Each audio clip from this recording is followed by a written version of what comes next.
This is the CBC Morning Report for today, Tuesday, May 30th. I'm Tisha Hines. Good morning. In our top story, individuals who are addicted to skin bleaching are being warned that they're placing themselves at risk for kidney failure. Dr. Suleiman Banji, in an interview with the Morning Report, says the strength of the products, what makes ingredients they contain so strong, could not only damage skin, but internal organs as well. If, for example, you're using something that contains very strong topical steroids, it will weaken the skin. Therefore, the veins might become more apparent. You would certainly lose some pigmentation. You may lose texture of the skin, which can then bruise or tear very easily.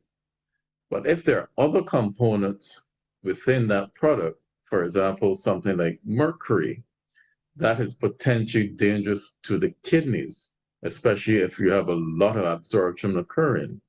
You may have other products within that compound that you're not aware of, and therefore it might lead to another. Now, while not having statistics on hand, the doctor believes a number of people are addicted to the practice of bleaching. In some instances, the addiction is so strong that the doctor has encountered patients who spend lots of money to get the most potent combinations possible. He added that women are in the majority. She would buy every product that she could find every week, spending $500 to $600 every week trying to get these products to lighten her skin. And she was doing that for a number of years. So at the time, she was probably about mid-20s. So she had started when she was a teenager and she was just continuing. So it seems to be more so the younger population, teenage to young adults, who seem to be more with this, and usually it's females more so than males. Well, another side effect that many don't realize with bleaching is that it can reverse itself and make the person even darker or even lead to vertigo. You thin the skin, you increase the rate of and possibility of absorption into the body and therefore into the bloodstream. And once you're using under occlusion, as we would talk about with cling film, it increases the penetration quite significantly. So again, depending on what product is within that compound, you could be doing some serious damage to yourself. One of the other things we can also say is that some of these bleaching agents, if you use them at high concentrations for long periods of time, can actually have the opposite effect, where the person then becomes darker, a condition called ochronosis, which then becomes very, very difficult, if not rather impossible, to reverse. So one needs to be very careful about what products you're using, what concentrations, and over what period of time, and of course, what areas of the body. Coming up on the CBC Morning Report, Uganda imposes anti-gay laws that draw condemnation from the world. There is a saying, you can find a Bajan anywhere. Are you a Bajan living abroad? Or do you know of one who has migrated to another country? Well, we at Mornin Barbados would love to have you or them on our Bajan Affair segment. Share your amazing stories, experiences, and how you have adapted to a new culture. Send us an email to morninbarbados@cbc.tv, and together we will travel the world.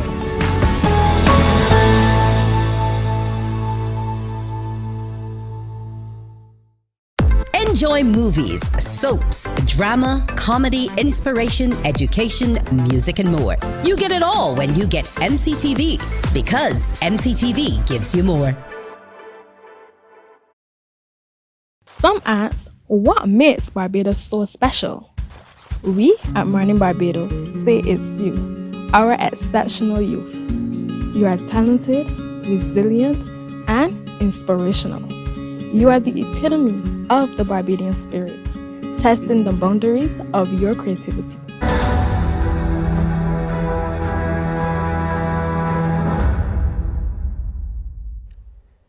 The president of Uganda has signed into law one of the world's strictest anti-homosexuality measures, drawing widespread condemnation from within the country and internationally as well. Same-sex relations were already illegal in Uganda, as they are in more than 30 African countries. But the new law goes much further in targeting lesbian, gay, bisexual, transgender, and queer people.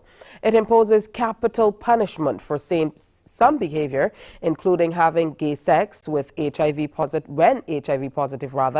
and stipulates a 20-year sentence for promoting homosexuality. This was the moment Uganda's anti-homosexuality bill was passed into law. Those in favor say and contrary nay. Despite being watered down, the new laws are amongst the harshest in the world. When you carry out acts of homosexuality through force or duress or undue influence, then the law defines that as aggravated homosexuality. And what is the punishment? The maximum punishment is death. Activists say they'll fight to have the law repealed. So when they're making law, the public has to really be involved, more especially people who are concerned. But we saw during the hearings of the committee and during the times the bill was under discussion, that not even a single LGBTI person was basically before the committee to have their views heard. And this is a law that affects them directly. Same-sex relations were already illegal in Uganda, as they are in more than 30 African countries. And activists say the new law goes further in targeting the LGBT community, and other countries are looking to follow suit. We see that the more states are sponsoring these bills, these hateful legislations, the more the LGBT communities is impacted, and also that affects as well, how other politicians and other countries are following suit. So yeah, this bill, as is signed now into law by President Museveni, is having real consequences on the LGBTQ individuals in Uganda, but also across the region. The US, UK and EU have condemned the new measures, while leading health agencies have warned it could set back the fight against HIV/AIDS. UN agencies say it will prevent gay people from seeking education and treatments for the disease for fear of their safety and security. Still on the continent, Sudan's warring sides have agreed to extend a shaky ceasefire in their battle for control of the country, after two key international mediators signaled impatience with persistent truce violations. A week-long ceasefire was meant to stop this. Fighting between the Sudanese army and the paramilitary rapid support forces. And even though it failed to stop fighting and was described as imperfect by US and Saudi mediators, the warring parties extended it for another 5 days. On Monday, a video footage showed another rare appearance by Army Chief General Abdel Fattah al-Burhan. His envoy accused the RSF of violating previous ceasefires.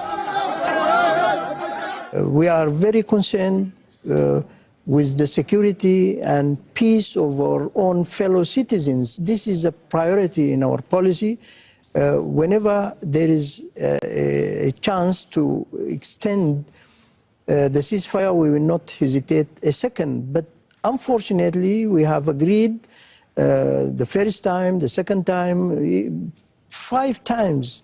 But next day, it was the rebellion force which violates the ceasefire, and they commit gross violations.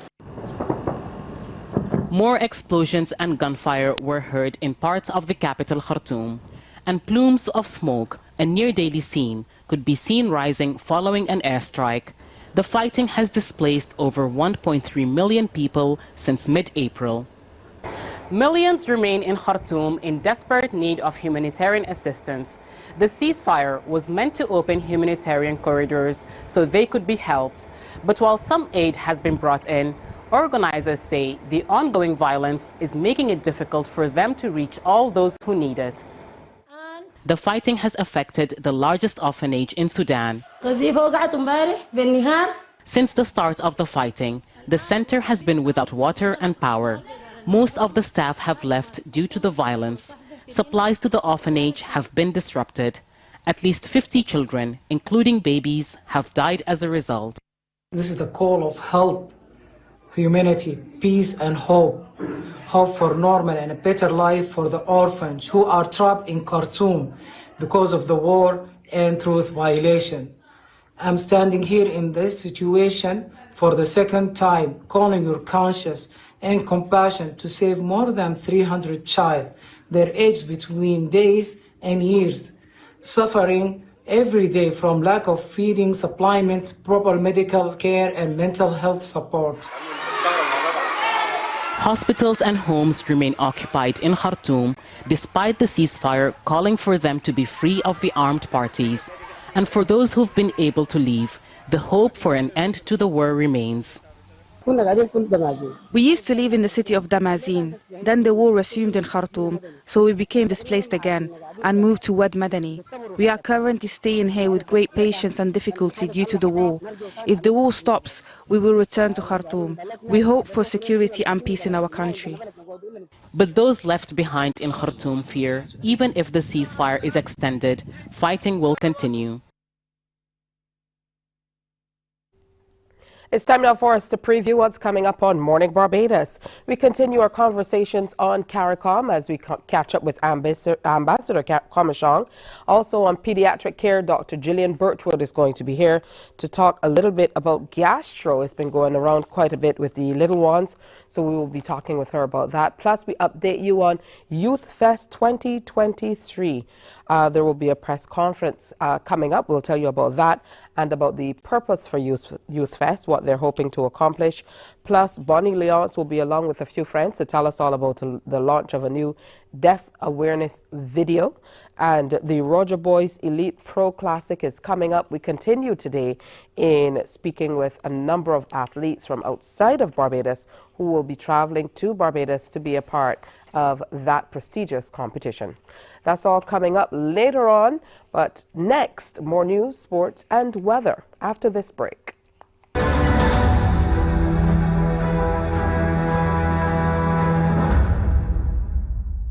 Some ask, what makes Barbados so special? We at Mornin Barbados say it's you, our exceptional youth. You are talented, resilient, and inspirational. You are the epitome of the Barbadian spirit, testing the boundaries of your creativity. If you are an entrepreneur, artist, baker, designer, author, or have done anything you think should be highlighted, email us at morninbarbados@cbc.bb. Let us show the world our exceptional Bajan youth. Books open your heart, your mind, and your soul. They are educational, entertaining, inspiring, and motivating. Are you an author of a recent book you want to share? Then Mornin Barbados would love to feature your book in our The Next Chapter segment. Send us an email to morninbarbados@cbc.bb. That's morning without the G. Come and let us turn those pages together.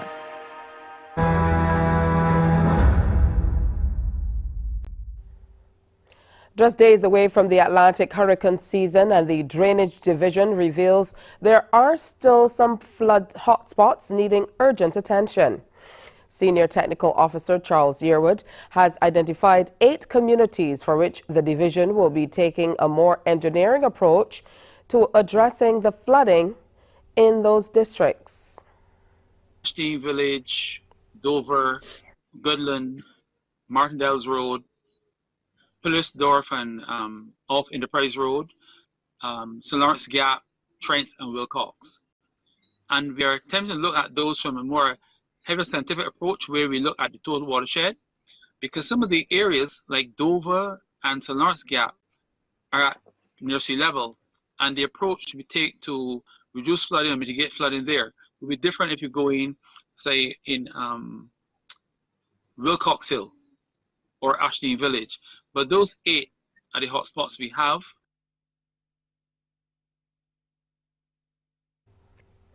Mr. Yearwood, speaking on TV8's The People's Business, also put a timeline on the work which will have to be done during what is traditionally the rainy season.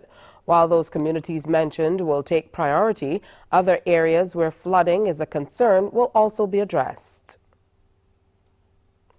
The others that might be a lower order, but these are the priority ones we are looking at. We're looking to carry out engineering works in 4 to 6 months, and then we do go to construction in a phased approach. Government is considering a proposal for the creation of a police cadet program. The revelation from Minister in the Office of the Attorney General with responsibility for crime prevention, Corey Lane. While acknowledging the idea has been on the table for some time, he suggests establishing a youth arm of the Barbados Police Service would help to address the shortage of officers. You will notice that in the BDF, the military, they have the cadets that feed them. The firemen, they don't have it. They have the fire cadets that come in from a very young age, teenage, just about 13. And I believe to build our police force for the future, we must have a youth group filtering in for our police for the future. I am tired, I don't know if you are tired as yet, of hearing the police short by 200 and 300 every year. I think it is time that we get young people involved from an early age so that they can move on to go and serve in the ranks to protect and serve this country. In Guyana, the secondary school girl who allegedly caused the death of 19 of her schoolmates when she set the dormitory of the Mahdia Secondary School ablaze last Monday will be charged with murder. Head of the Criminal Investigations Department there, Assistant Police Commissioner Wendell Blanham, says the department arrived at the decision following legal advice. Last week, police had alleged that the girl, who government sources say was communicating with a man, started the fire after the dorm mother and a teacher seized her phone. The girl is older than 14 years old and will be charged as an adult, although Guyana's juvenile law prohibits the naming of accused or convicted children. Meantime, it has been revealed that there were warnings against locking school dormitories.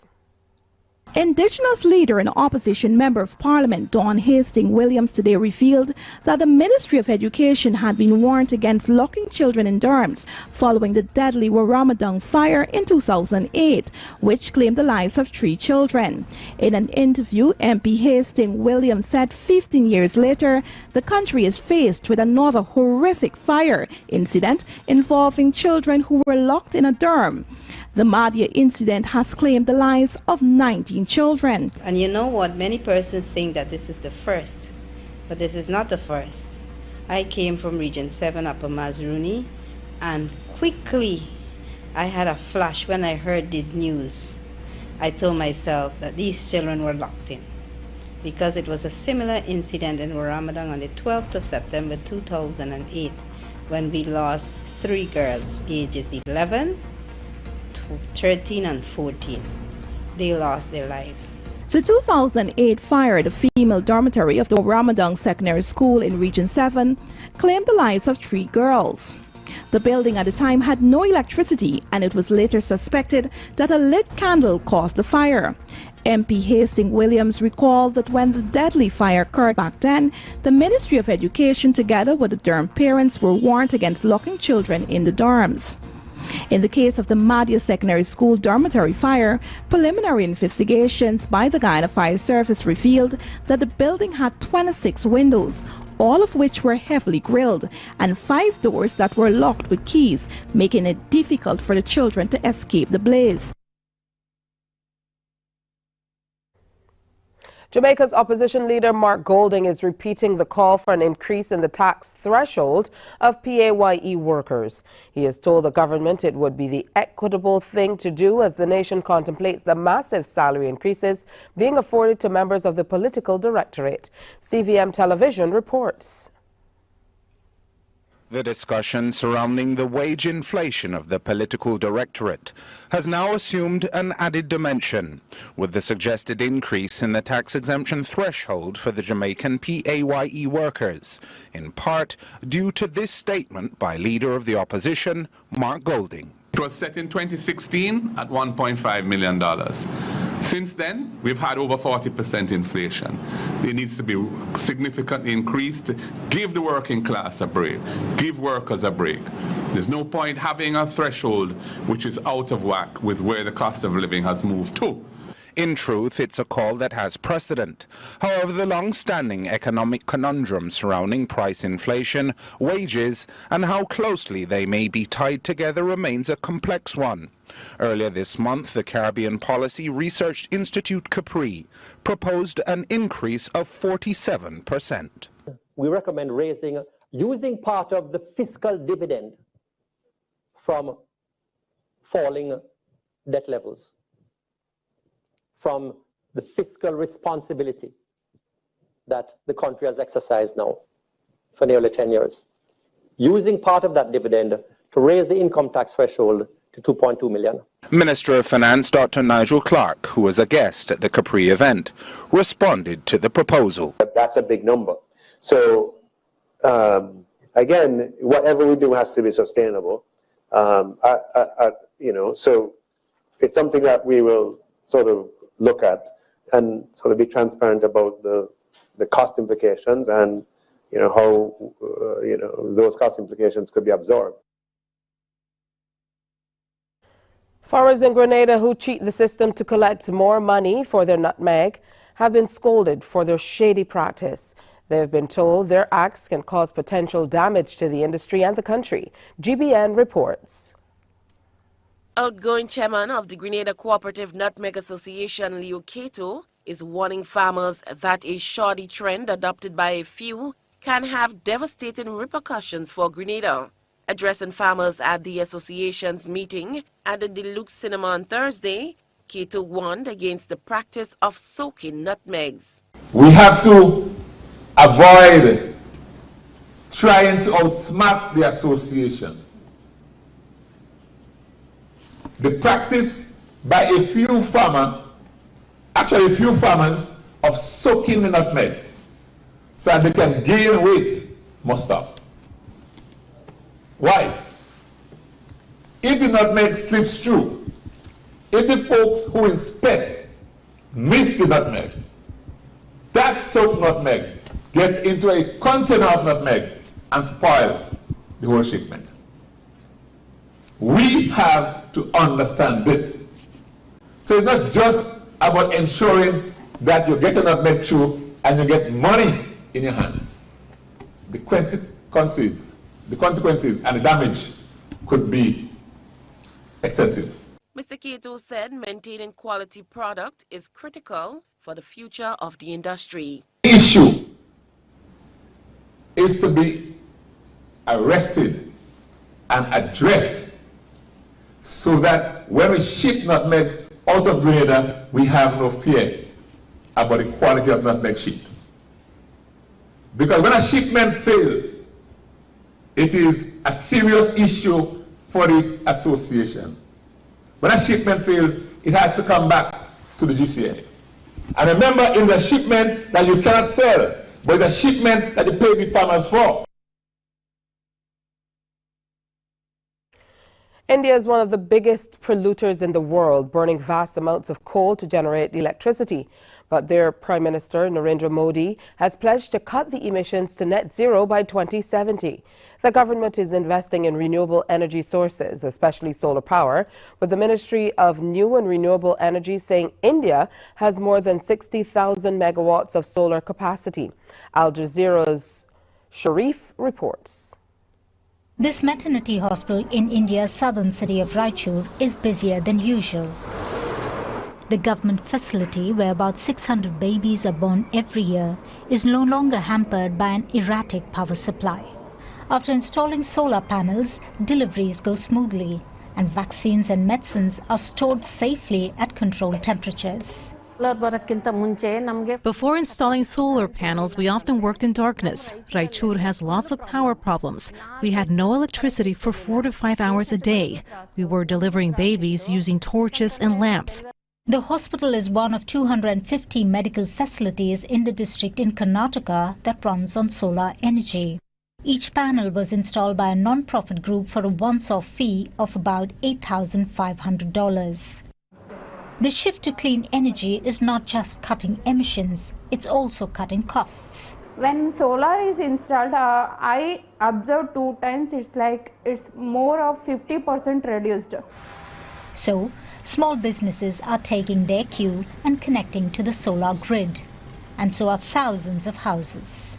Nearly 30 million people are in rural India lacks to the access of electricity. So promoting of this such kind of electric clean cooking or even the wood-fired chula, which is not result in a huge government subsidies and substantial health and environmental hazards. So solar power here offers an opportunity to bridge this massive infrastructure gap.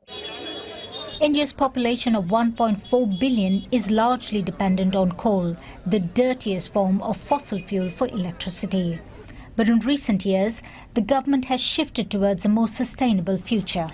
Expenditure budget that Government of India had came up of in 2023-24, around 49.7 billion was allocated for the grid interactive solar rooftop projects, and 19.96 billion for solar-based water pumping systems, and 3.61 billion for off-grid solar power projects.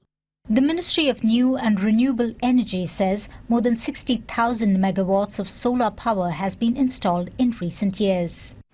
Adopting clean energy is central to meeting sustainability goals and efforts to combat climate change. But India has a long way to go. Several cities, including the capital New Delhi, are ranked among the most polluted in the world.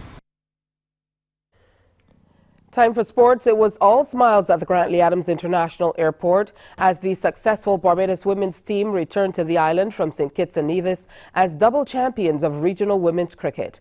Greeted by family, friends and officials from the BCA, the Bajan women retained their 50-over title and went on to capture the T20 crown. Hayley Matthews, who led the 50-over side, was not surprised by the results. Really great tournament for the team.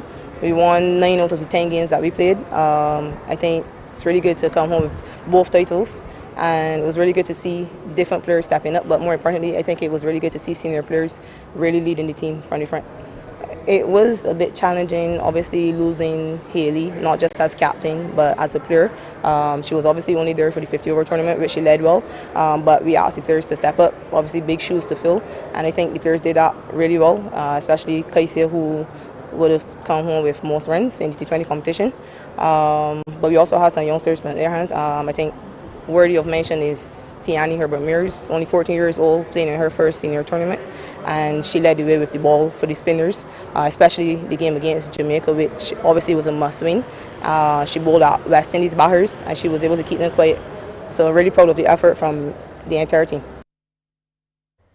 Well, the T20 side was under the guidance of Shakira Selman, and she said it was a good tournament for the team as they won 9 of their 10 matches. Let's take a look at today's weather. The barometric pressure stands at 1011.2 millibars. It's 28 degrees Celsius outside and partly cloudy, wind direction east at 71 kilometers per hour. Sea conditions for today, smooth to moderate in open water with swells peaking at 1.5 meters. Here's a look at how the tides will roll out for today. And your daily forecast. It will be sunny with cloudy periods with a few brief scattered light to moderate showers. Into the evening, you can expect much of the same. Brief scattered light to moderate showers, mostly cloudy with occasional moderate showers into the evening. That's today's morning report. Our next newscast is Newsday at 12 p.m. on TV8, followed by The World at 1 on our radio network of stations. Morning Barbados starts now. Wake up, wake up, wake up, wake up. Barbados, get up. Good morning. Good morning, Barbados. Good morning. Good morning to you. Good morning. Morning, morning, morning. Morning.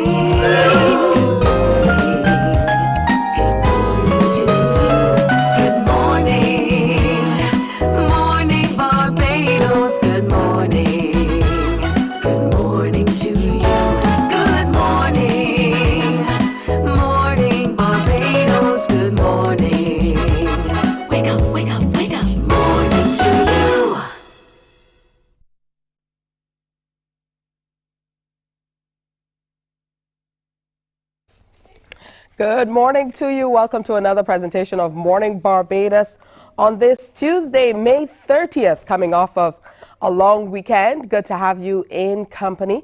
Today is also World MS Day, so a special good morning to those of you living with MS. We certainly will be telling you more about that as we go through the day. But I hope you had a great weekend. I hope you had an opportunity to get some rest, or if you went out with the family. I know usually a lot of people take this opportunity to go out and share with the family, maybe do a picnic, a drive, anything like that. It's always wonderful. I'm Tisha Hines. I'll be here until 8 o'clock this morning, and we have a fantastic show planned for you. Remember to follow us online as well. You can watch us on Facebook, and we also stream on our YouTube page. Just search CBC News Barbados. It's that simple. So tell your friends and relatives who are outside of Barbados and who are craving a little bit of home that this is where they can get their early morning wake-up calls right here on Morning Barbados. So we have a great show planned for you. As I was telling you, we're going to have some friends back from the Roger Boys Elite Pro. This time we'll be reaching out to some competitors who are coming in from different parts of the world, and we would have told you all last week that they are going to be here in Barbados for that particular show. And so we're reaching out and letting you know a few of them before we go. Antonin Pavlicek from the Czech Republic is going to be here. Kirk Alim, an IFBB Elite Pro in open bodybuilding. He will be here as well. We're also going to be telling you today about the launch of a deaf awareness video. So Bonnie Leonce is going to be in, and Paula Medford, who are both interpreters, as well as Chrissy and Darren Daly, owners of Cornerstone Creatives. So they're going to be talking all about this video and, of course, sharing it with us. So that's an opportunity for you to stick around and find out what's happening with that particular video. And then, of course, how you can share it, because the wonderful thing about doing these things and sharing them is that other people get the information that is being put out there. We'll be telling you about Youth Fest 2023. It's coming up in June, from June to July, the end of June to July. And Carlos Cobham will be here to talk to us about that. Also, Youth Fest will be, here will be Ashley Lashley to tell us more. She's going to be a part of that too. So they both will be in to tell us all about that. Now, the little ones are getting ready for exams, so I know you probably had them studying this weekend, took the opportunity this long weekend to get in maybe some extra studies and so on as they prepare. Some are starting this week with internal exams or promotional exams, and others are going to be starting next week. So just make sure that you work them through it so that we don't have them rushing at the end and not performing as well as they want to or can, and you know, and then it's a little tougher on them. So we want them all to do well, so make sure you remind them to get the study in, work with them to do their little study plans and whatnot as they get ready for these exams. We know they can be very taxing on some of the younger ones. The older ones maybe a little bit more, but make sure you're preparing them. We know the children are also getting ready for the 11+ exam, so getting in as much as they can. In terms of revision, you should be revising by this stage. So don't push them too much or pressure them too hard. You know, let them work at their own pace. And by now you should know, how your children or your child is working so that you will manage your expectations. Some children, because of the way the parents are pressuring them, it can be very, very difficult. Today, Dr. Gillian Birchwood is going to be talking about a bug that's going around, gastro. And it's a bit of a short-term illness triggered by infection and inflammation of the digestive system. We don't usually describe it that way, but a lot of the children apparently have been coming down with it. So we're going to talk today about ways that we can avoid that and help keep the children healthy. Also, conversations on CARICOM. Now we have Ambassador Comishong, who is always out and about representing for Barbados, and he's been quite busy over the last couple of weeks. Today is no different. He is joining us again online to tell us all about what has been happening across the region in terms of CARICOM and basically conversations with other countries in the Caribbean and across the world to advance the cause of Barbados and other countries in the region. Good morning to you, Ambassador. Welcome, as always. Good to have you with us. Good morning, Tisha. Pleasure to be with you again. I'm here in a hotel room in New York, just a short distance away from the United Nations headquarters. And I'm here to attend the United Nations Permanent Forum on People of African Descent. I was specially invited to the forum to come to UN to participate in the Pan-Africanism for Dignity, Justice and Peace session of the forum. The forum will take place over 4 days. It begins today, so today to Friday. And that's my main purpose for being here. The forum is a new United Nations institution. It actually started its work last year, and there are 2 CARICOM representatives on the forum. The forum is a 10-person entity, and 2 of those representatives come from the CARICOM region, Dr. June Suma of St. Lucia, and Ms. Gaynell Curry of the Bahamas. So we could talk a little bit about the forum, what it means for people of African descent all over the world. And I also want to give a little report on what CARICOM will be doing in relation to Haiti. Absolutely. So let's start there. Let's start by talking about what you will be looking to advance in the next 4 days as you participate in this particular forum in New York. Well, this forum is something that is very dear to me because it really has had its genesis in the United Nations World Conference Against Racism. Many Barbadians might remember that big conference in South Africa in 2001. And back then, I was the director of the Commission for Pan-African Affairs, and Barbados played a very, very important role in that conference. And that conference was the foundation for many, many things, including the International Decade for People of African Descent, and the fact that the UN went on to establish a permanent forum to attend to the issues of people of African descent. It's because everything had its genesis in that United Nations conference back in 2001. So to me, it's a very important institution because it is supposed to be a kind of watchdog over the issues of people of African descent, particularly human rights issues, human rights abuses.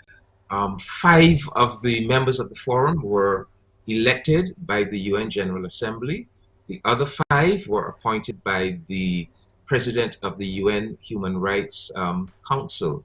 I was a member of the CARICOM committee that selected our 2 CARICOM candidates, and they were both successful. Dr. Suma was able to win election through the General Assembly, and Ms. Curry gained the favor of the President of the Human Rights Council. So basically that is what it is. So when it has a session like this one, people come from all parts of the Black world. You come to give evidence, to speak about what is happening with Black people or African people in your part of the world. And the work of the forum over the next four days will be centered around 5 themes. The first one is global reparatory justice. And we in the CARICOM region, we have a big interest in this. That's reparations. Pan-Africanism for dignity, justice, and peace. And this is the session that they specifically invited me to come to New York to speak to them about. Transnational migration. You know, African people form a big component of migrants all around the world. Many migrants are subjected to all kinds of human rights abuses, So they will be looking at that. An evidence-based approach to recognizing and addressing systemic and structural racism. Data collection for people of African descent. Another very important issue, that if you are going to identify racism and abuse of the human rights of African people or people of African descent, you need data. You need to collect the data. You need to insist, actually, that that government states disaggregate data on the basis of race and ethnicity, because sometimes the abuses that minorities are subjected to could be hidden if the data is not broken down to show, for example, poverty levels. You may say a country has 20% poverty, but when you ask, well, what percentage of that pertains to a black minority, for example, so you need to break it down. So they will be working on that to see how they can get the data to prove what the situation is and how to address it. And then the fifth one, health, well-being, and intergenerational trauma. And so they'll be taking a very close look at the fact that many black people in many parts of the world have less access to health care, have worse health profiles than other ethnicities. So basically, that is what it's about. They're supposed to be this new international watchdog. They're supposed to advise the Human Rights Council if there are systemic abuses of the human rights of people of African descent in any part of the world. I think they have a very big task on their hands, because obviously, you know, we are in different situations. If you look at the African continent, African countries, black majority societies. We in the Caribbean region, we tend to be black majority societies as well. And so, but then there are many countries in which black people are a minority. United States, European countries, all across Latin America, black people tend to be minorities, and so you get different issues pertaining to whether it's a black majority society or it's a black minority society. For us in the CARICOM region, we would be very, very interested in issues pertaining to reparations. For example, reparatory justice. We'd be very, very interested in issues pertaining to a more just international economic system to benefit black and brown countries. For minorities in white majority societies, they would be very interested in something that the Permanent Forum is supposed to do. They're supposed to do the work to help the UN to establish a United Nations declaration on the promotion, protection, and full respect of the human rights of people of African descent. So that's a very important task they have been given, because that would be a special charter, a special human rights charter specifically for people of African descent. I can also tell you, Tisha, that during the 4 days that I'll be here, I will also be taking part in other side events. So for example, this evening, the CARICOM Caucus of Ambassadors in New York, the CARICOM Caucus of Permanent Representatives to the UN, they're having a side event which will focus on reparations, and I have agreed to be a panelist in that side event. So it will be a very busy 4 days.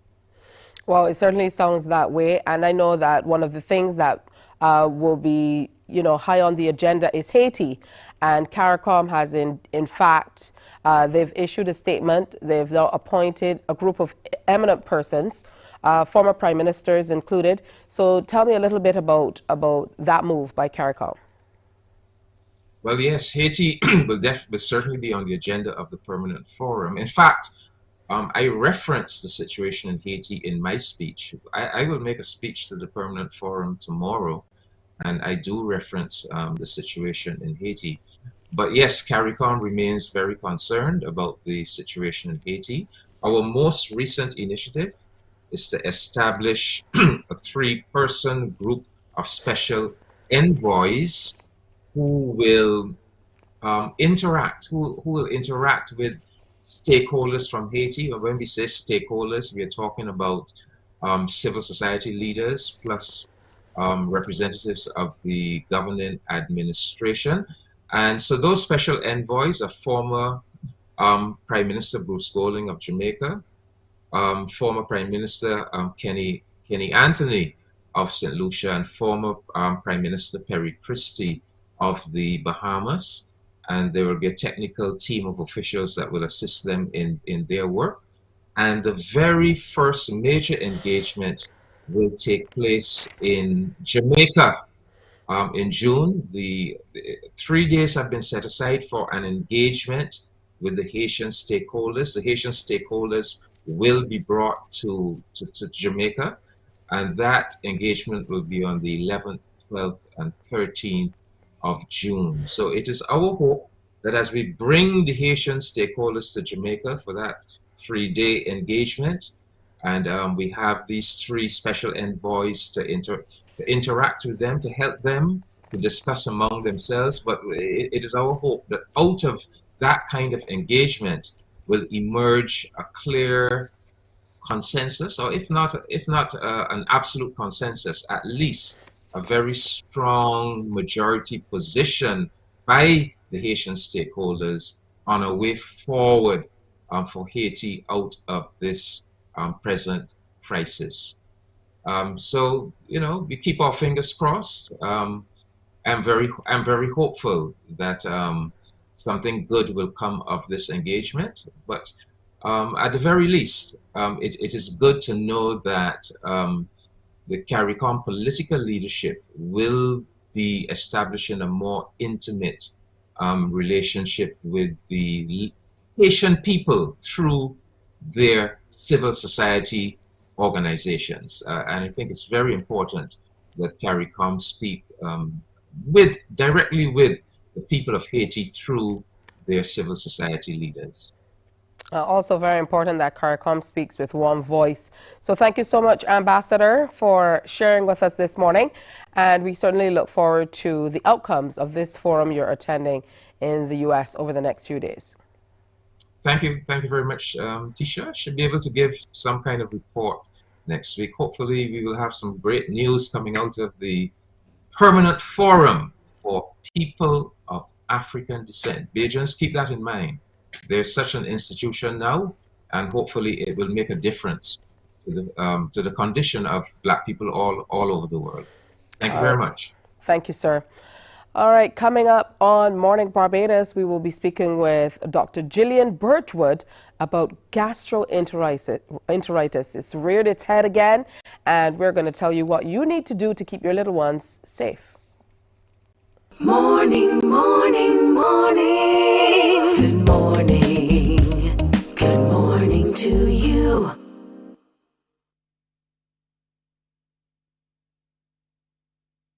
Books open your heart, your mind, and your soul. They are educational, entertaining, inspiring, and motivating. Are you an author of a recent book you want to share? Then Mornin Barbados would love to feature your book in our The Next Chapter segment. Send us an email to morninbarbados@cbc.bb.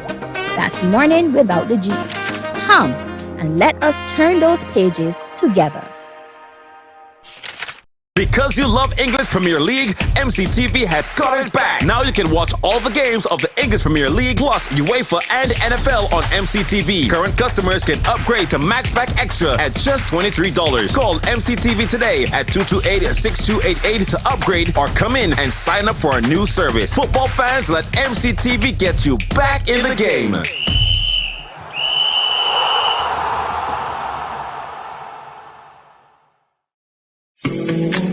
The facts say Morning Barbados reaches an audience of over 50,000 and Newsnight reaches over 56,000. It's simple. When you advertise, you're getting your message to over 50,000 of your potential customers.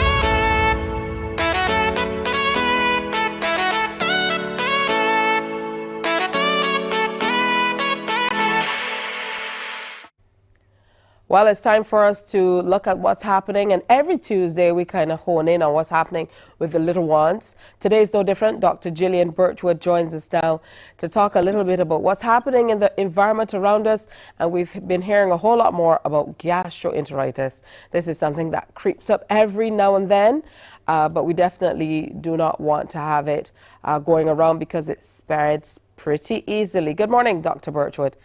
Welcome. Good morning, Tisha. I hope you had a good weekend. At least maybe got a little rest in there somewhere. I absolutely did. Look, you can see my eyes today a little bit. I mean, I have the small eyes, that goes without saying, but I definitely got some rest in. So thank you. I hope you got some rest as well. Well, some. We'll just leave it at that. That doesn't sound like a lot. But at least par for the course. Some works. It's true. All right. So gastroenteritis. Nobody wants to hear about this because it goes around so quickly. I mean, you hear about one person, then the next thing, you know, it's affecting you. It doesn't only affect the children if it's happening, but the parents too. So let's talk about, you know, we all know it is, you know, most of the time short term. And it has to do with the digestive symptoms, the digestive system. So, you know, what causes gastro, first of all, and how can we avoid it? Yes, unfortunately, we have been seeing an uptick in cases of gastroenteritis. And as you correctly said, it's seasonal. So every now and then you'll see a number of cases develop. And for parents and caregivers, there's always a certain amount of dread when you hear the word gastro, because it can really affect children quite significantly, even if it is for a short period of time. So it is an infection and inflammation in the lining of the digestive tract. That's from the stomach through the small intestines and into the large intestines. And as you said, it can be really contagious, especially amongst young children who don't really follow the kind of hygiene rules that we as adults would be more familiar with. So parents do need to be aware that it is out there right now. And with exam season upon us, we really don't want our children getting the gastro. All right. So what are some of the effects that we're looking at to determine, okay, this is not just a bad day or, you know, food poisoning. This is gastro. What are some of the symptoms that we can look out for? Yes. So the symptoms that you see in children who have gastro would be more than just a one-off episode of vomiting or a one-off episode of diarrhea. So you would see a pattern of vomiting and diarrhea, but you may have sometimes diarrhea without vomiting when you have gastro, depending on the type of bug that is responsible for it. So whereas you may have vomiting in the first day or two of an episode of gastro, diarrhea can actually go on for quite a much longer period of time. It can go on for a week or more. And so it's really impossible to send children to school if they're having episodes of diarrhea, and certainly we don't want them to be spreading it to others. So you may also have tummy pain, you may have fever, children may be refusing to drink and eat, and in some cases they can become dehydrated. And this is really one of the major things that we are concerned about and look out for when children have gastroenteritis, the risk of becoming dehydrated. And as you can see there on the screen, the signs of dehydration, important to look out for. Much higher risk of dehydration in children who are less than 1 year of age, especially those who are less than 6 months of age. It doesn't take much for them to be dehydrated. So for parents, you'll be looking for these signs. If your child is not crying tears, it means that they don't have enough fluid on board to produce tears. Their eyes might start to look sunken as they lose fluid in the tissues that are around their eyes. Their mood may change. They might start being much more fussy than usual. They might be more fatigued and drowsy. In extreme cases, they are fainting, which is always a big red flag. It means there isn't enough fluid to get to their brain, so they will pass out. The urine becomes more concentrated, and you can see the dark colored urine. If they're refusing fluids, that's a big red flag. You're going to become dehydrated. It's just a matter of time if you are having vomiting and diarrhea and you are not drinking. And their lips and tongue may look dry. And in some cases, if they've lost a lot of electrolytes with the fluid in the diarrhea, they may develop muscle cramps. So it's really important to look out for those key signs to know I shouldn't be writing this out at home. I need to seek medical attention. Now, Dr. Birchwood, I know when parents hear about dehydration, going back to my days of being a little one, a lot of parents went to, sugary, maybe lemony drinks to rehydrate. So what's the right route to go when you want to rehydrate in instances like this? Yes, there is some science behind that sugary lemony drink that we would have been given. It's amazing how, back in the day, people did know what to do. So when a child is having diarrhea, they're losing not just fluid, as in water from their body, they're losing those electrolytes, especially sodium and potassium. And they're also going to have problems maintaining energy. So the oral rehydration salts and solutions that are commercially available contain a very specific proportion of the right amount of sugar to replace the energy and the electrolytes like sodium and potassium. And citrus is a great source of potassium, which is why you would have found that people would have recommended those lemony lime drinks. But the oral rehydration salts have it in just the right combination so it can be absorbed properly. But you want to avoid sports drinks, which do not have the correct proportion. And you want to avoid those sodas, which definitely don't contain electrolytes. So the specific oral rehydration salts and solutions are the ones you would want your child to have. All right. How do we stop the spread? Yes, well, that is key. Nobody wants their child to go to school and come back home with the souvenir of diarrhea. Nobody wants it in their household. And there are some things that you can do to prevent it developing in your family and in your child. The number one thing is if you have symptoms of diarrhea, please stay at home. Keep your child at home.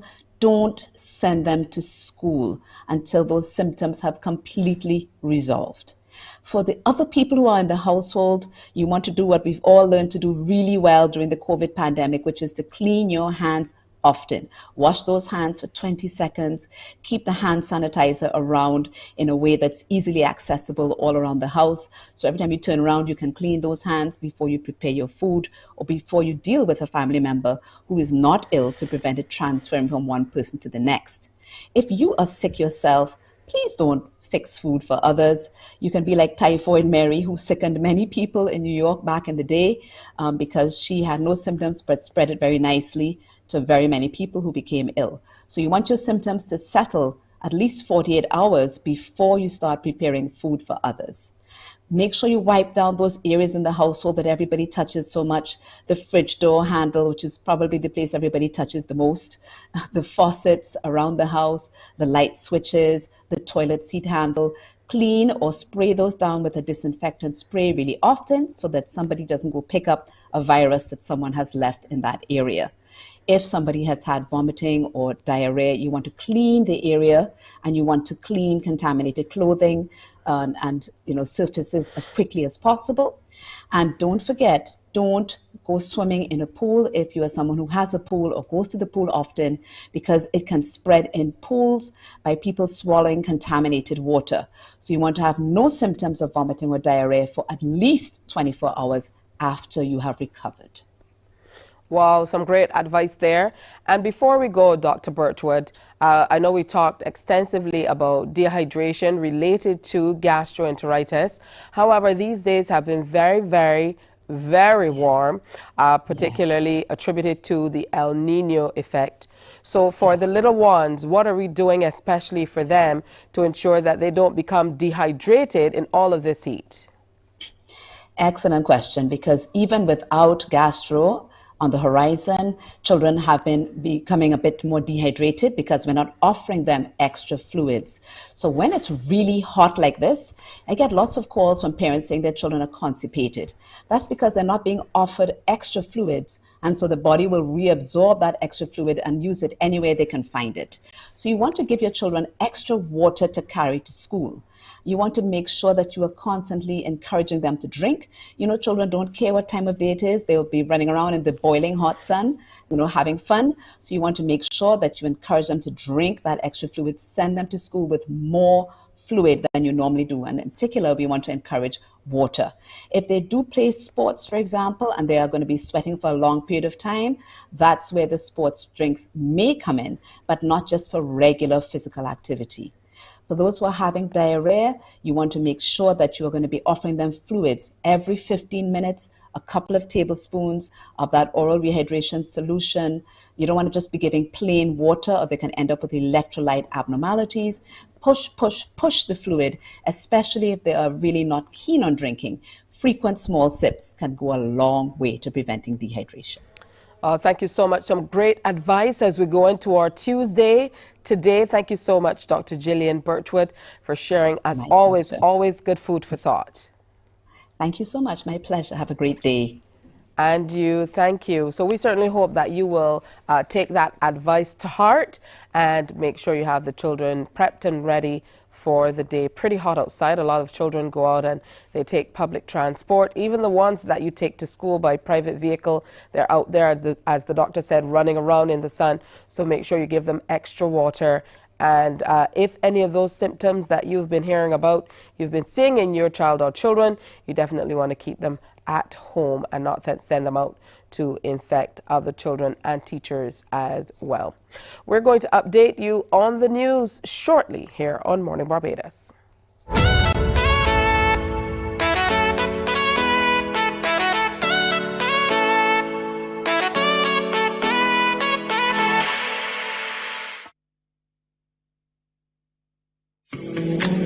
The facts say Morning Barbados reaches an audience of over 50,000 and Newsnight reaches over 56,000. It's simple. When you advertise, you're getting your message to over 50,000 of your potential customers. Make the call to CBC Sales Department today and watch your business grow. Contact us at 467-5559 or email marketing@cbc.bb.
Morning, morning. Good morning.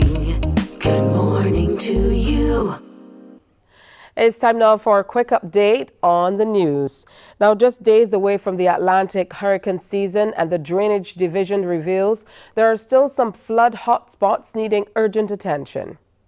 Senior Technical Officer Charles Yearwood has identified 8 communities for which the division will be taking a more engineering approach to addressing the flooding in those districts. That has flooding in St. Peter and St. James and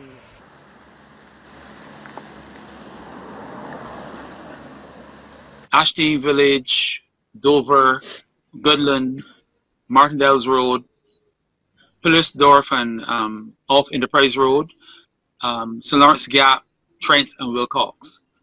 And we are attempting to look at those from a more heavy scientific approach where we look at the total watershed, because some of the areas like Dover and St. Lawrence Gap are at near sea level, and the approach we take to reduce flooding and mitigate flooding there will be different if you go in, say, in Wilcox Hill or Ashton Village.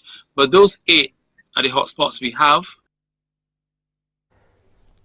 Mr. Yearwood, speaking on TV8's The People's Business, also put a timeline on the work which will have to be done during what is traditionally the rainy season.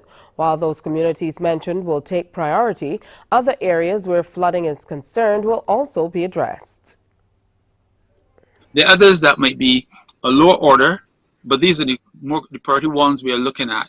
And we're looking to carry out engineering works in 4 to 6 months, and then we do go to construction in a phased approach.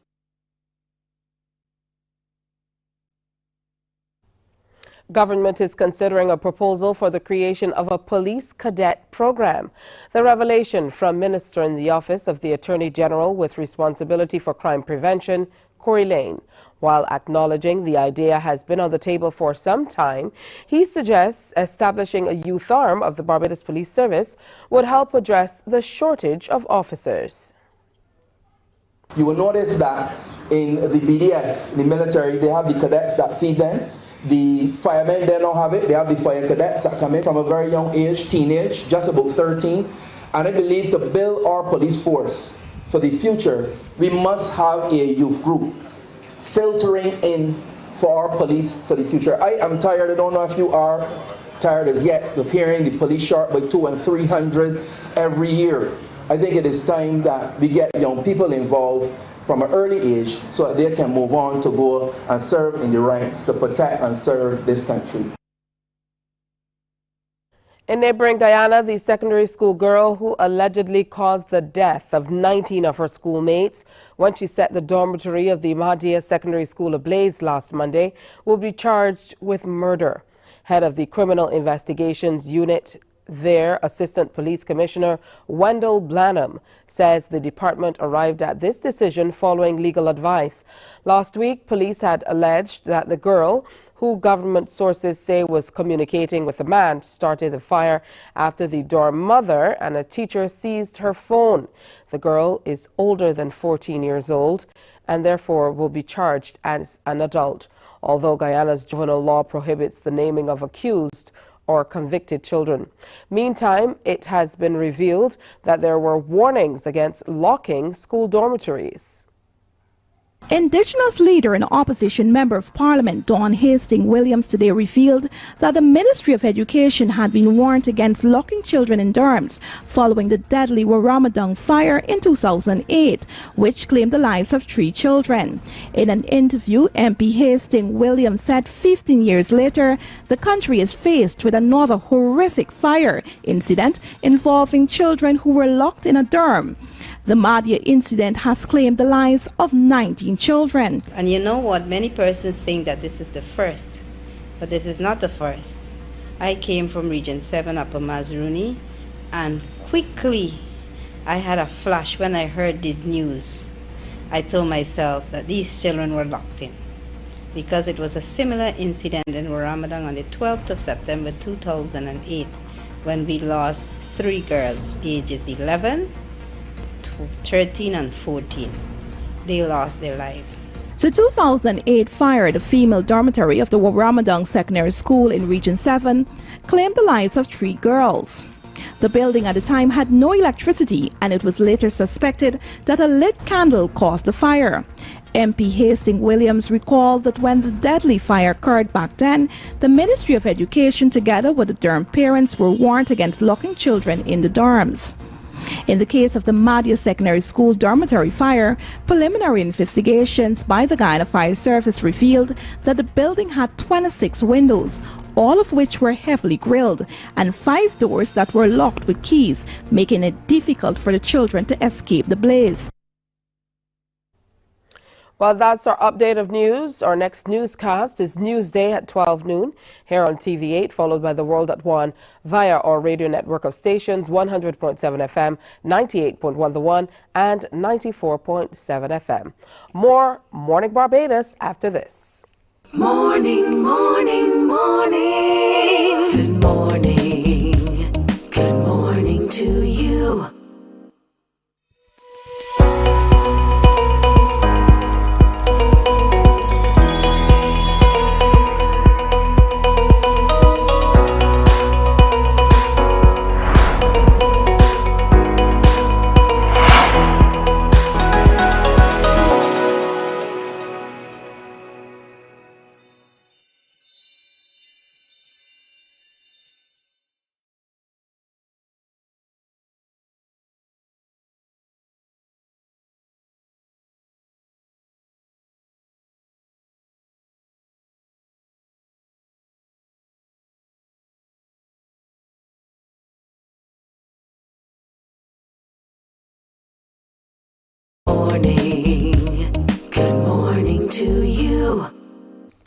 It's 12.5 minutes after 7 o'clock on this Tuesday morning. I know it feels like Monday.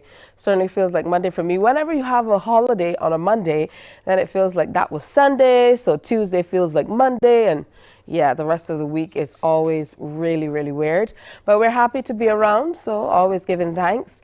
Hey, and speaking of giving thanks, youth will be giving thanks in a really big way coming up at the end of June and into July. Carlos Cobham and Ashley Lashley are a part of Youth Fest Barbados 2023, and they're here this morning to tell us all about it. Good morning, guys. Good morning, Morning, Tisha. All right. Hey, good to see you guys. Ashley, I saw you a little sooner than I saw Carlos. Carlos, we always talk on the phone, but, you know, never get to see each other. So good to see you. All right. So I'm going to start with you, Carlos. Tell me all about Youth Fest 2023. Sure. So Youth Fest 2023, look on out, guys. June 29th to July 1st, we're going to be having a series of activities. We have the Body of Christ over in Barbados, in connection with the Vision Ministries International USA, Apostle Cindy Meeks. She'll be coming on in and sharing with us. And we'll also be having Corey Robinson. He is a minister, preacher, teacher, and also a singer. So come on out, have a great time with us. It's going to be June 29th to July 1st. But apart from that, we're going to be having activities throughout that week. So keep it locked, stay tuned. We have some great plans for our young people.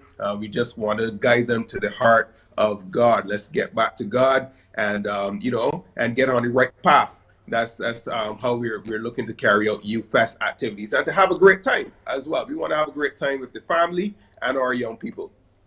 And it's great to see that, Ashley, you're representing Barbados across the region in your recent appointment, but you're also a part of what's happening on the ground with young people from all areas of society. So talk to us about your involvement.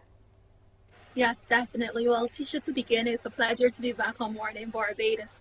And when I got the invitation to be a part of Youth Fest, I was more than delighted to join this call for youth engagement within the gospel space. And even looking back at the COVID-19 pandemic, it really had a negative impact on people's physical, mental, and psychological health. And the reality is our children and youth were not exempted from this. And there has been an increase in which we are all aware as it relates to suicide, violence, depression, anxiety, and other societal ills that are plaguing our young people. And through Youth Fest, I love the name Youth Fest, it's really a response as an avenue of restoration for our young people, which will include, as Carlos mentioned, a series of fun games, a dynamic concert, inspirational speakers, all geared towards really inspiring, motivating, and transforming the lives of our young people. And the reality is that our young people are seriously going through a lot.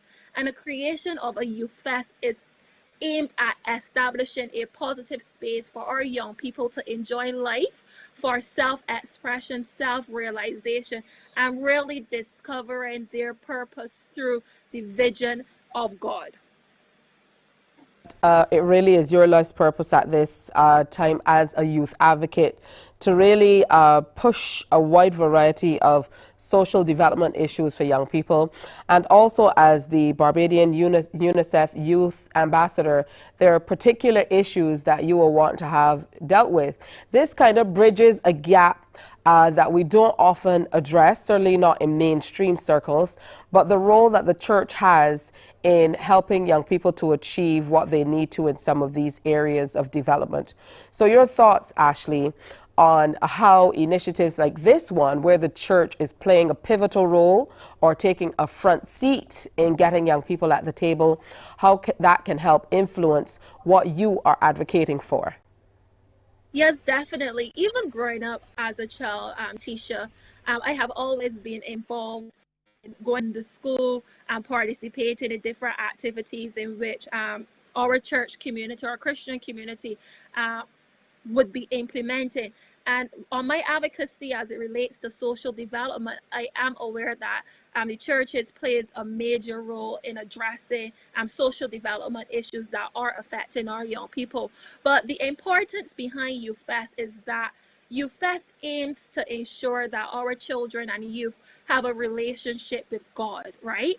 And by ensuring that that children and youth have a relationship with God, the churches play a very crucial role in ensuring that our young people are guided on the right path through like various breakout groups.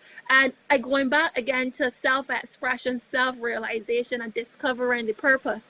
Another reality is that many of our children and young people are experiencing severe mental and psychological challenges, and having an event like Youth Fest really puts us as young persons within a positive space to really take the initiative as it relates to transforming our lives and having creating that relationship with God. So I have like 3 R's, which focuses on refueled, refreshed, and re-energized our young people into a more positive limelight in fulfilling their purpose with God. And I think that is what the whole overall Youth Fest encompasses. And I think that that is where the churches in Barbados have a important role to play when it comes to refueling, refreshing, and re-energizing our young people to take positive action within our communities.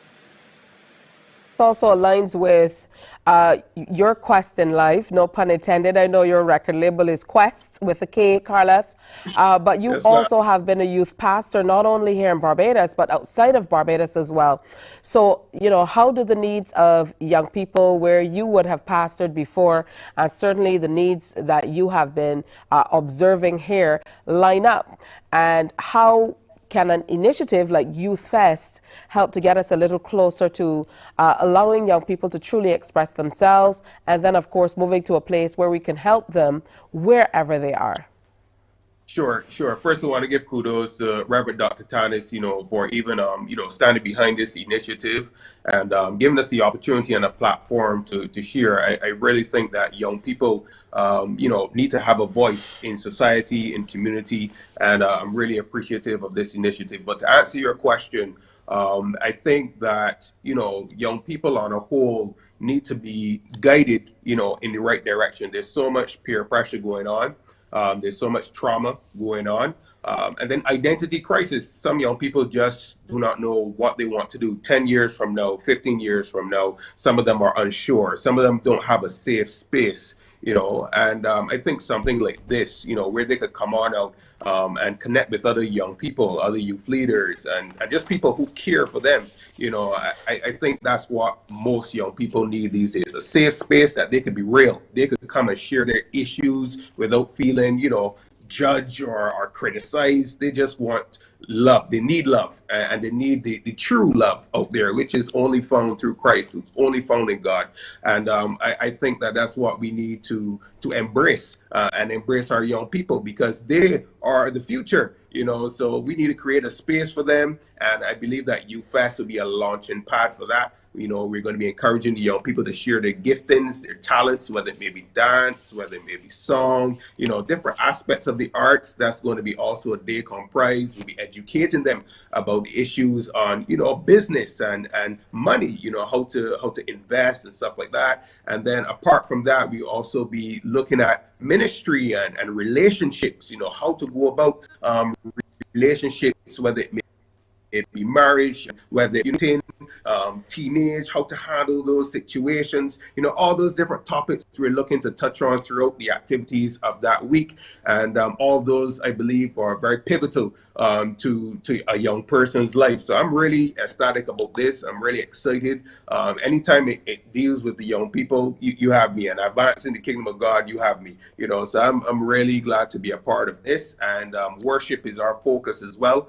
Worship on the beach. And of course, worship is not just, hands and praising God, but it's also a lifestyle, how you live your life and acknowledge God on a day-to-day basis. All right, we definitely will be talking about some of the components of the Youth Fest. You mentioned worship on the beach, just one area. We're going to be talking about that. So you definitely have to come back. You guys, I mean, we've not finished the conversation. It's a done deal. You absolutely have to come back. Ashley Lashley, thank you so much, as well as Carlos Cobham. I wish you all the best in getting things together, and we certainly will continue to share however we can. Have a good one. Thank you, Tisha. All right, we're going to take a break. When we come on back, we're going to tell you all about a video that brings some awareness in the right area. Remember, if you're heading out today, wear your orange. I'm trying to give my contribution in certain ways. This is close to, it's not quite there. I'm getting there though, people. Today is World MS Day, and we're encouraging you to come out wearing your orange today. We'll tell you more about that as we move on. Morning, morning, morning. Good morning. Good morning to you.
I want you to tell us about this video that was made. I'm so excited to see it now. Yes, so we had some companies and organizations in this video.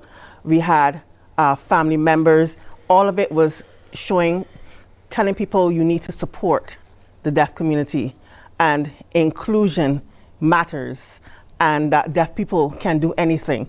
So you had all of that in a minute and like 40 seconds in a video. So it was just quick snapshots of what deaf people can do, the support system some of them have, and at the beginning of it shows some entities that have come on board to support members of the deaf community. All right, so here it is, that video. Here's the official launch for us, a video on deaf awareness. Oh my God. Trying to accommodate deaf people is not enough. We need to do better. We need full inclusion and equality for all deaf people. When you give us the opportunity,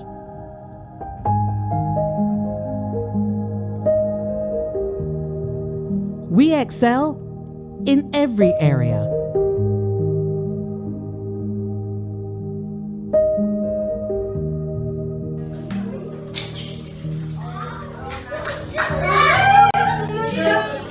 So, include my mom, my dad,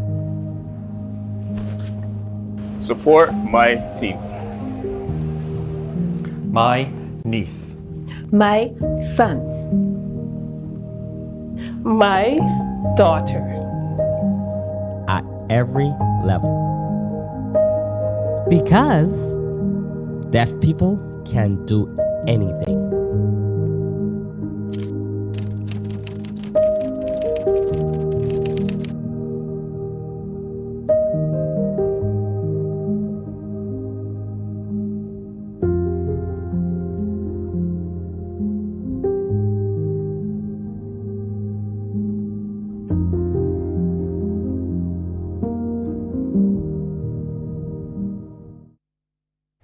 Oh, Chrissy and Darren, fantastic job. You know me, I'm looking for production quality, so I'm in there. But I'm loving it. The message is definitely strong.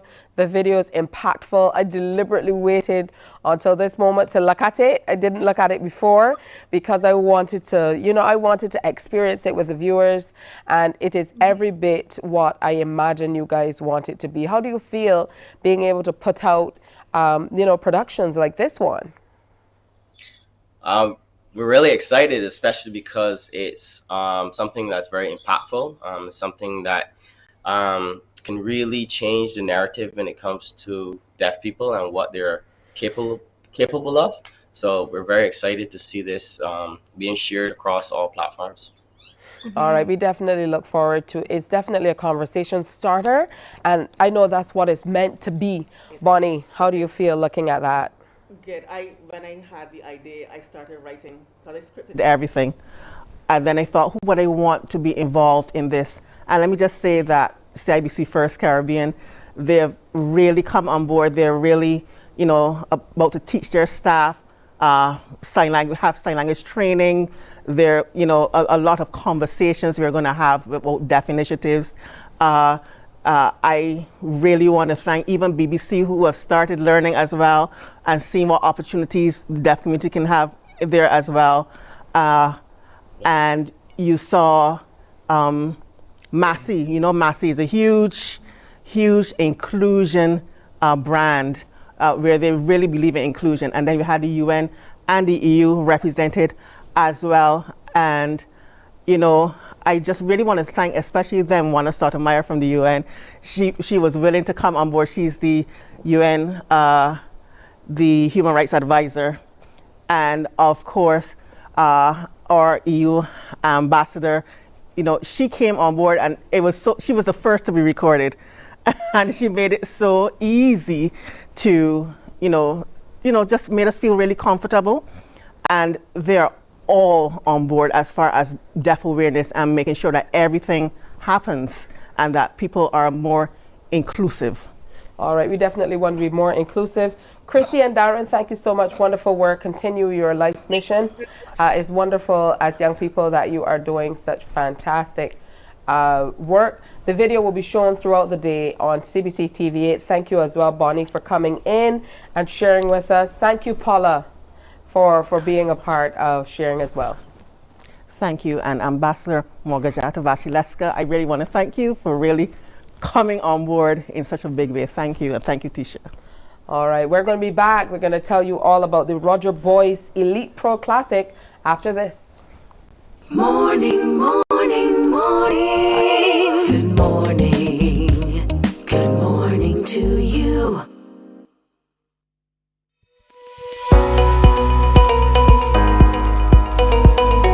There is a saying, you can find a Bajan anywhere.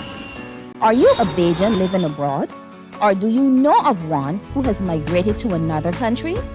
Well, we at Mornin Barbados would love to have you or them on our Bajan Afar segment. Share your amazing stories, experiences, and how you have adapted to a new culture. Send us an email to morninbarbados@cbc.bb, and together we will travel the world.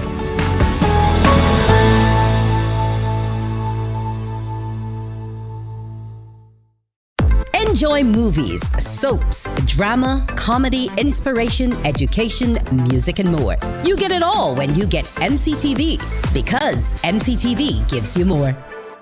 Morning, morning, morning. Good morning. Good morning to you. Well, just about 18 minutes to go before 8 o'clock. Time flies. Remember, today is World MS Day, and we're encouraging you to head out in your orange in support of World MS Day. Now we're telling you all about the Roger Boyce Elite Pro Classic 2023, and we're truly reaching across the miles to invite a few people to share with us. Antonin Pavlicek of the Czech Republic. He's two-time Czech Republic champion. We also have with us Kirk Aline, the IFBB Elite Pro Open in bodybuilding. Good morning and welcome.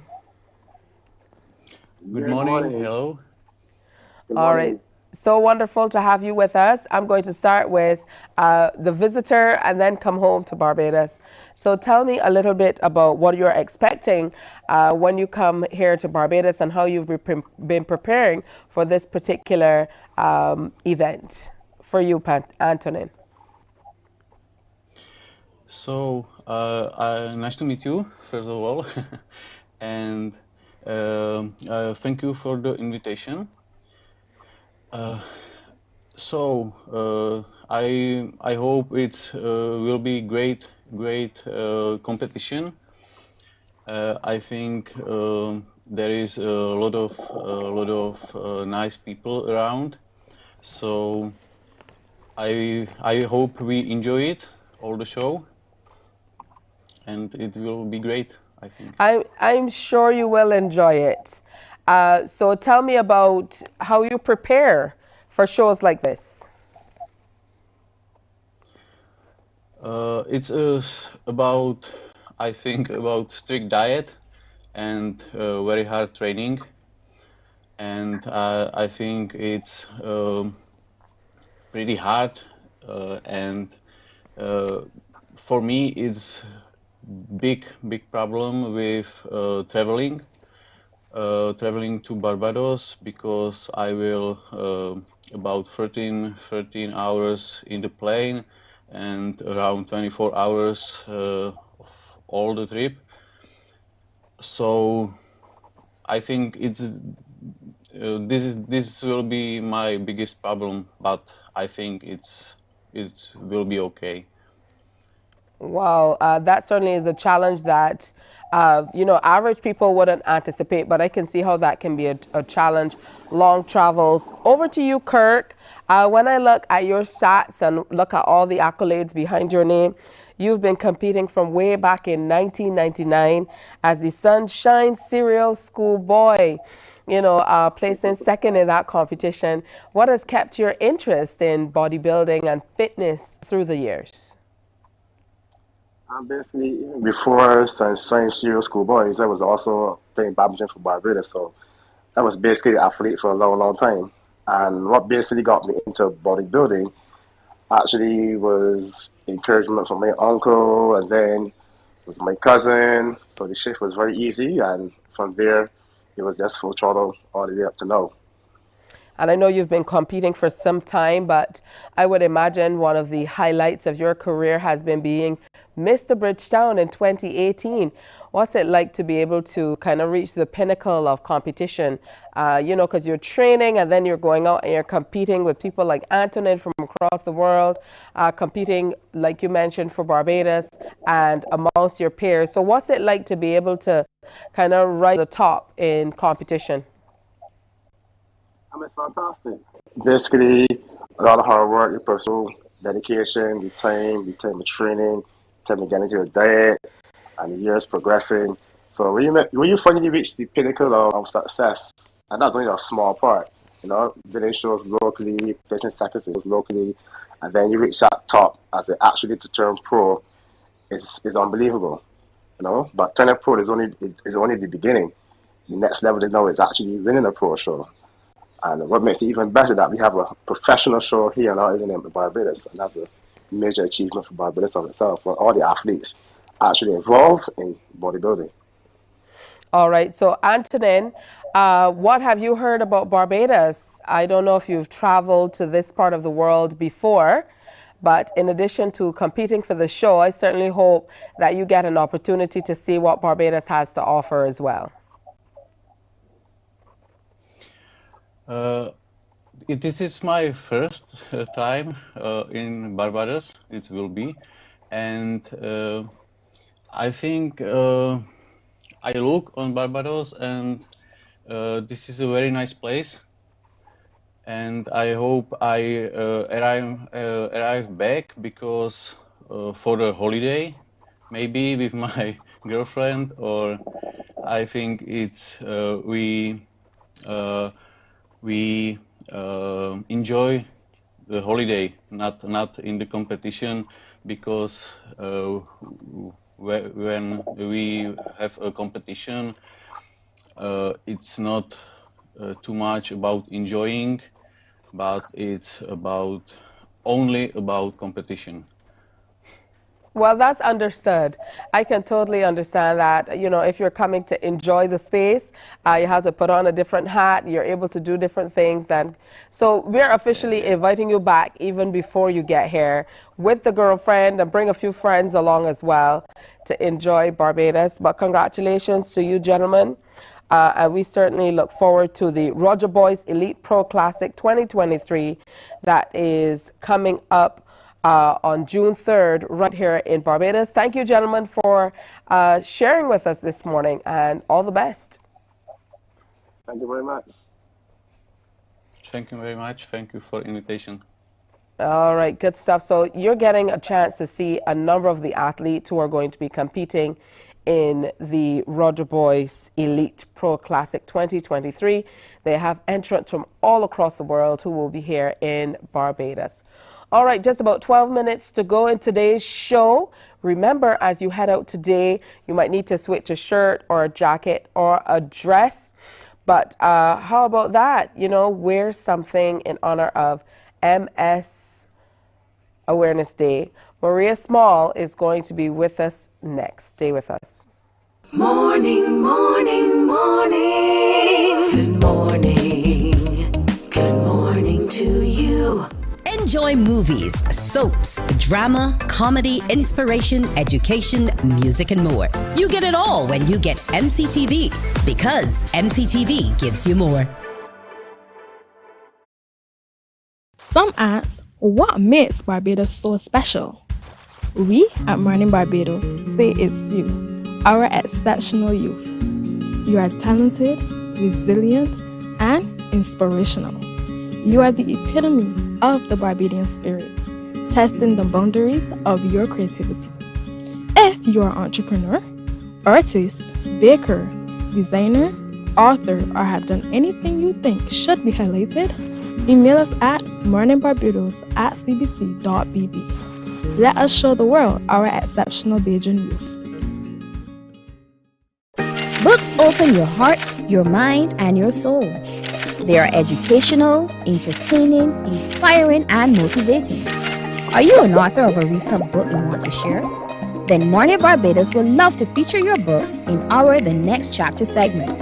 Send us an email to morninbarbados@cbc.bb. That's morning without the G. Come and let us turn those pages together.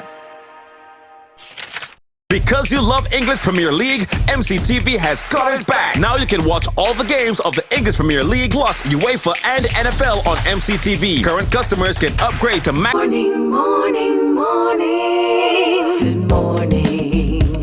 Good morning to you. Maria Holder-Small is the president of the Multiple Sclerosis Society, and she joins us now. Good morning to you, Maria. Good morning, Tisha. We're stepping up with orange today. It's good to see you too. I'm trying to channel my orange in other places. It's working out just a tad. Yeah, we're thankful for the representation. All right, absolutely. Today is MS Day. You know, I've had the privilege of working with you guys, as I mentioned to Bonnie, for a number of years. So we're in constant contact. And I did a documentary a few years ago. Now it's called Labeled Disabled, that really documented what a number of women who live with multiple sclerosis go through.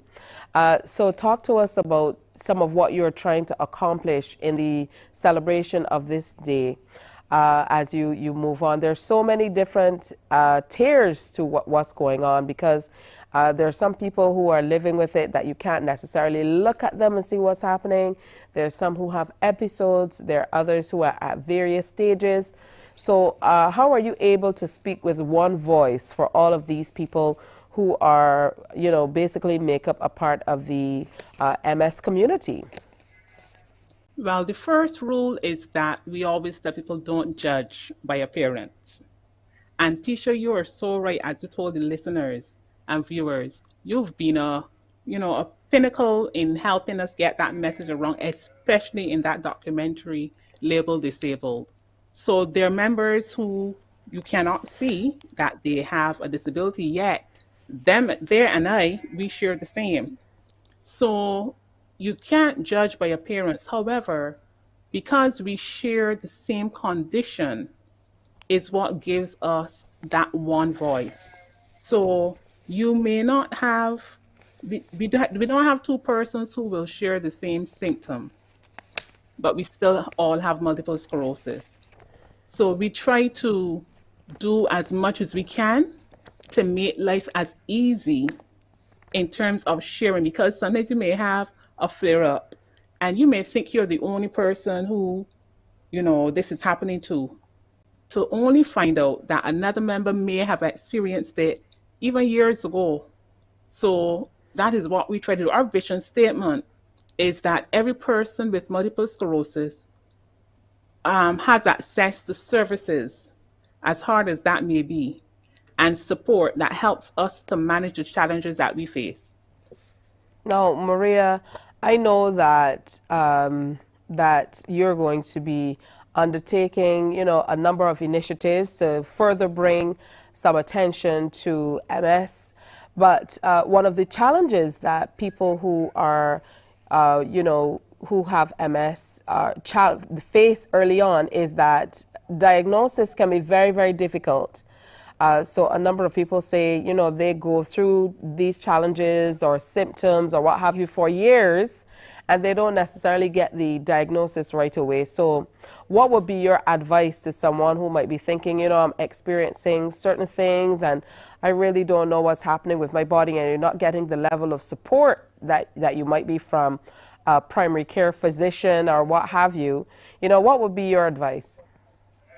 It is a very, very long and tiresome road to diagnosis.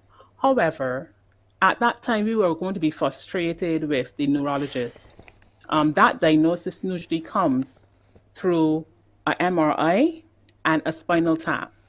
So I would say it's easy for me to tell that person at this time not to be frustrated, because I too went through, and not only my one, all the members would share that, you know, it was really frustrating because you just want to know what is going on with your body. You just want to know what is wrong. And I would say just be patient, but it wouldn't be diagnosed by a general practitioner. So you would have to seek the specialist for them to do the final test. And as I said, I learned years ago, there are over 80, probably more by now, over 80 neurological conditions. So you can imagine the doctor wants to give you the correct diagnosis. So therefore, that's why it seems so long and tedious. We're asking everybody to go orange for MS today. Talk to us about what's behind the initiative and what you as a society have planned. Well, yes, today is World Multiple Sclerosis Day. We call it MS for short. It's celebrated, it's an international day, so it's celebrated all over the world. Orange is our color, the color associated with MS, just like, you know, pink is associated with cancer, breast cancer. And therefore, we have to, and we also have, we use the butterfly as our symbol. The butterfly is significant because when you think of the metamorphosis that the butterfly goes through, you know, it is our life.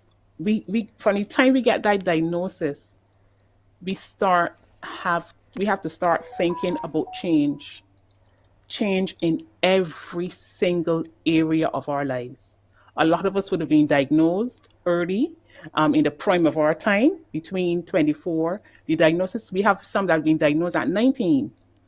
Diagnosis is usually from between 24 years old. So we've taken that down a little bit, up to at least 40. And most of the members were diagnosed between their 20s and their 30s.